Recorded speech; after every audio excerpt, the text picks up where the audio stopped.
Hey everyone! Welcome to Be the Change.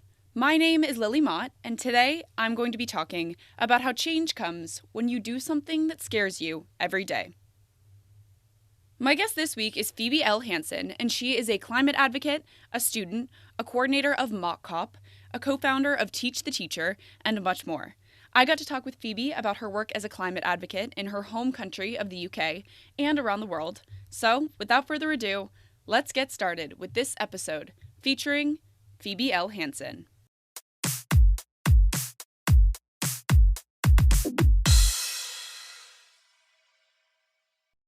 Hi, I'm Phoebe L. Hanson. I am 21 and I'm an advocate focused on democratising climate solutions, so bridging the gap between young people and policymakers.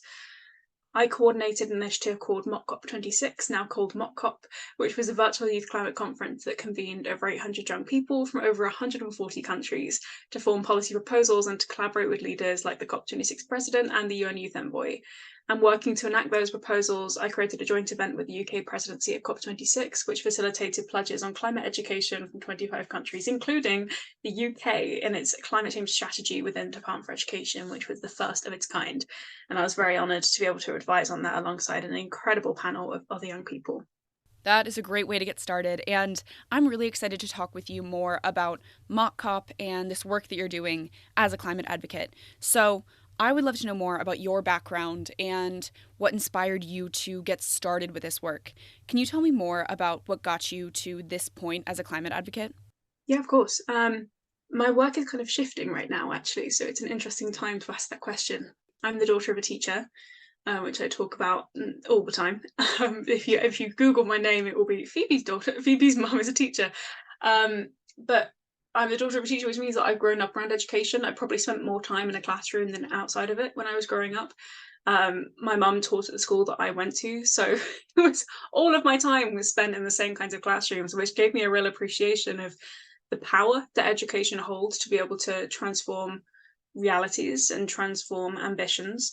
And also when it comes to tackling a crisis like climate change, we were just talking about just before we started recording, mobilizing young people on the streets, either in Black Lives Matter or in the climate movement. And I think that is real testament to the power that education and the power that young people as a whole can bring to things like climate solutions, the energy and the innovation and the kind of unprecedented level of solutions that young people can bring to these conversations. So I'm shifting a little bit from a lot of my background has been climate education. I co-founded an initiative called Teach the Teacher, which was where we supported students in 20 countries to go and teach their teachers about climate change.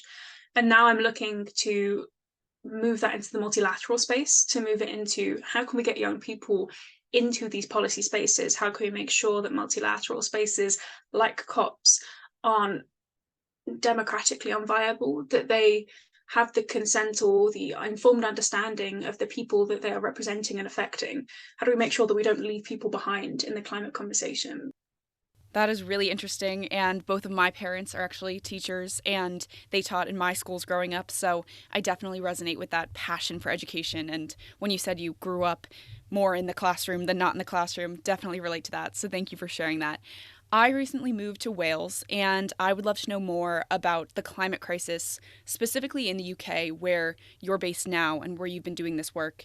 Can you tell me more about your experience with the climate crisis in the UK? Of course, climate change is affecting every person and every community and every country differently around the world. But can you share your thoughts on how the climate movement in the UK has changed over your time as a climate advocate? Of course. Something that my friends will always know that I'm really passionate about is the unique ecology of the UK, which seems kind of lateral to the point of climate action, but I think it's a really important thing to mention.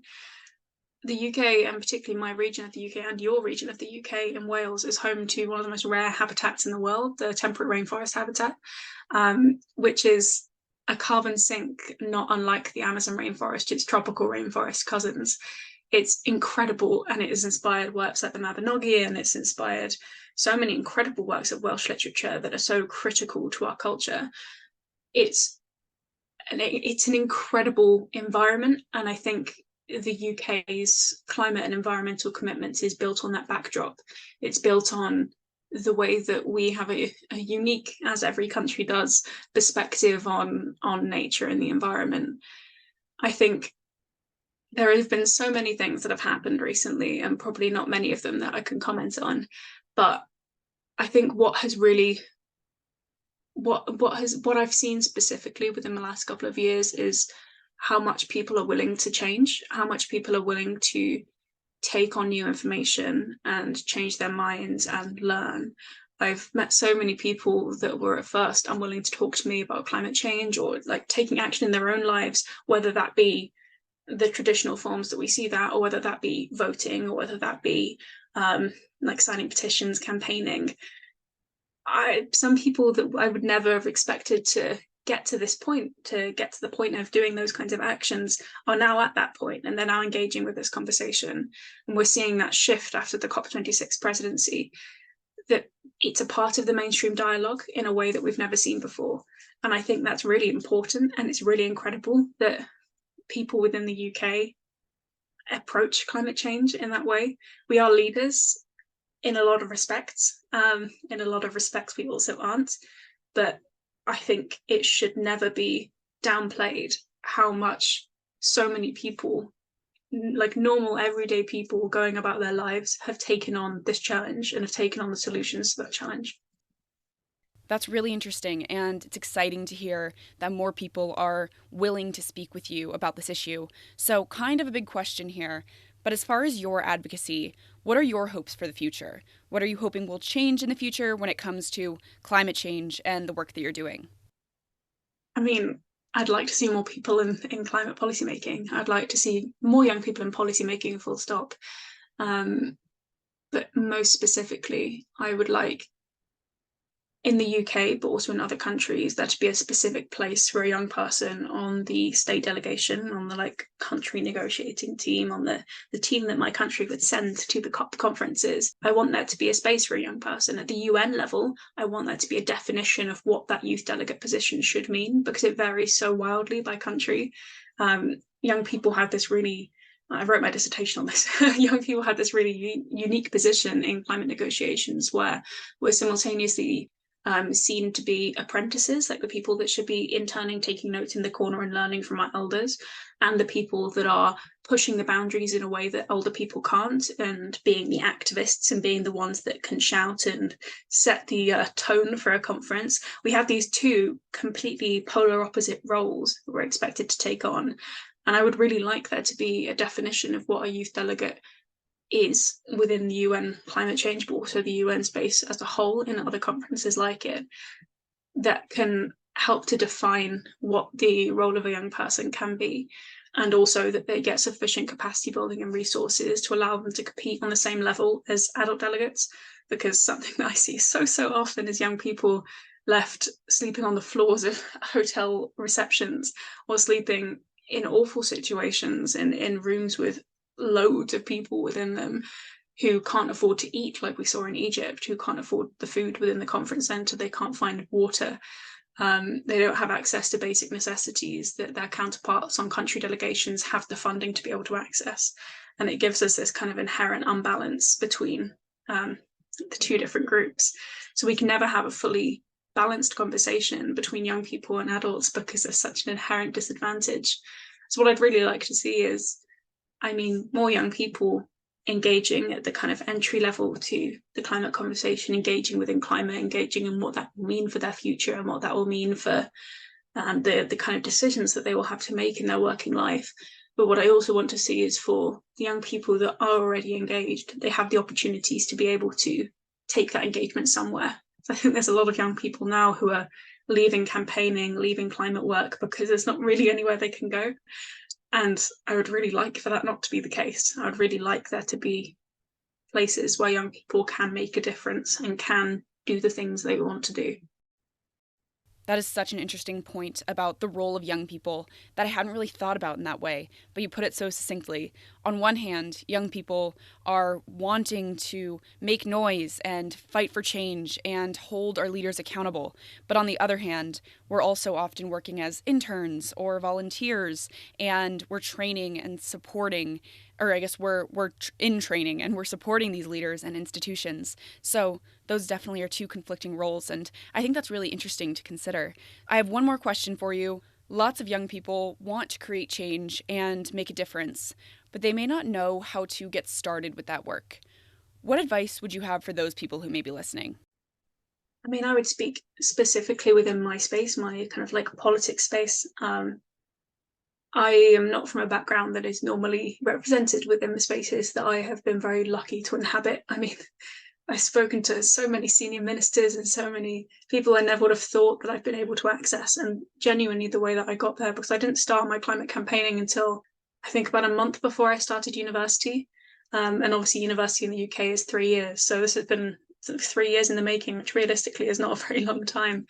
And I think the way that I did it was every week, normally less than that, I tried to do something that scared me. I tried to do something like cold messaging somebody on LinkedIn that was doing a really cool job, or asking a course mate out for coffee was one of the first things that I did, and being like, hi, and talking about politics and all the things that we were interested in. And it kind of builds up.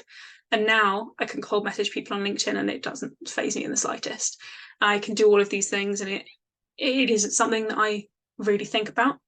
And that's incredible when it comes to social mobility and when it comes to getting into a space like this. And I think that's probably the best way, even though that's not a very, I mean, I guess it is tangible, but it's not like you need to go to this organization and do this thing and that's your pathway. It's different for every person. But what I would say is, additionally, use all of the opportunities that you have available to you. I know so many people that feel so guilty about taking opportunities that they don't think that their situation, especially when it comes to like opportunities for people from underserved communities, they don't feel like their situation is bad enough to warrant getting that opportunity. If you're eligible for that opportunity, it is intended for you. Please take it, and please access the organizations and the support that you can access, because that's what's going to make the difference. Is when you get to the level that I am at, which is just starting my master's degree, I'm looking at graduate positions, I've been in that kind of bubble, you really start to see the difference between people who came in the UK, especially, who've got a real big division between state education and private education, and you really start to see that divide. So if there are ways that you can start to equalize that and start to make sure that that divide isn't such a like huge dip, like it's something that's a little bit more shallow and you can have conversations on a similar kind of level, that is huge, and that is something that you should really, really take up.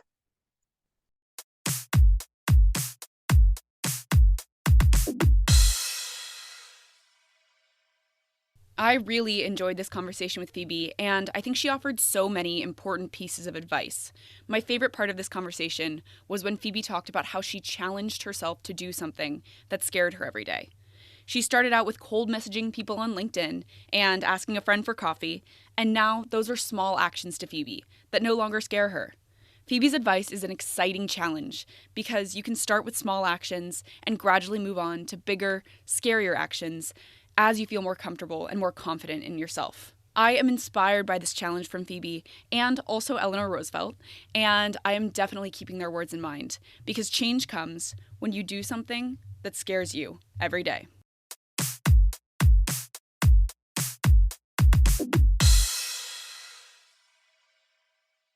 Thank you so much for listening to this episode, and you can find Phoebe on Instagram at Phoebe L. Hanson to get connected with her. If you want to talk about anything I mentioned, please reach out to me by email at lily@bethechangepodcast.org or on Instagram at bethechangepodcast. Tune in for my next episode, but until then, be the change you wish to see in the world. Bye, guys.